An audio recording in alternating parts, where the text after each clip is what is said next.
The Solutionist Manifesto, solving Sri Lanka's problems with 5 precepts. Corruption is a common topic in Sri Lankan conversation, and many wonder why I'm usually silent when it comes up. Those who've known me a short while assume that I might be a direct or indirect supporter of the Maroon team or whoever the corruptor is. Those who've known me longer know that I've been similarly silent when discussing the Green-ish team's corruption. Hence, they assume that I might be apathetic or might have given up. Don't you care about these problems? You might have asked. I have a simple answer to this question. No, I don't care about these problems. And, for that matter, problems in general. I care about solutions. This article is about how I think about solutions. If you also care about solving problems in general, and Sri Lanka's in particular, you might be interested. 1. Identifying with solutions. Most people who say I care about problem X have done nothing to solve the problem. In other words, they identify with the problem and not the solution. A solutionist, that is someone who abides by this manifesto's precepts, identifies with the solution. I care about solution Y, they might say. 2. Individual responsibility.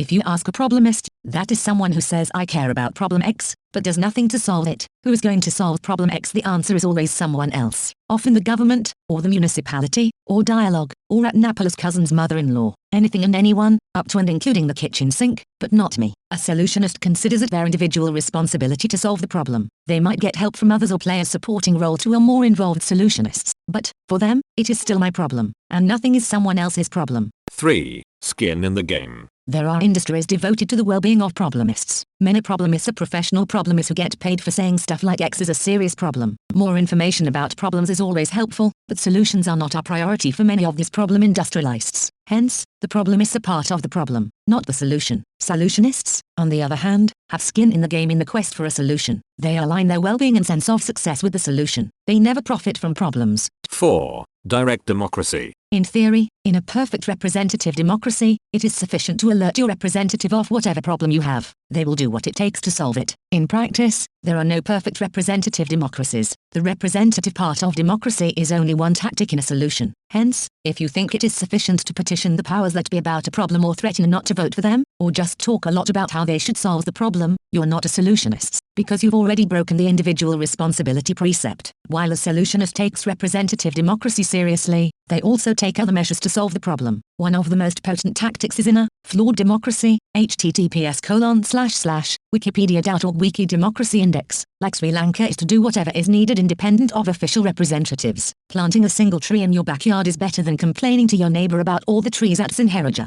5. Baby steps. All big plans fail. Big plans that appear to have succeeded are post-rationalizations. Someone with the benefit of hindsight aggregates a string of baby plans into a supposed big plan after the fact. Problemists usually talk about big plans, a complete overhaul of this or master plan for the mass deployment of that, because they have no skin in the game and don't care about a solution. Solutionists, with skin in the game, cannot afford failure, and hence, cannot afford big plans. The best solutionists are experts at baby steps, trying out creative ideas, and iterating like mad. Concluding confessions and calls. There are many times when I'm not silent when discussing corruption, usually when I'm around fellow solutionists. At these times, I'm generally in my element, because nothing excites me more than an exciting solution to a tricky problem. Also, I must confess a weakness. I have a terrible habit of prematurely jumping to conclusions about people. I might have classified you as a problemist when you're a card-carrying solutionist, perhaps even one more willing and able than yours truly. If that is the case, please let me know. Tell me how you identify with solutions, how you've taken responsibility for seeing them through, how you have your skin in the solution, etc., and how I might be able to help.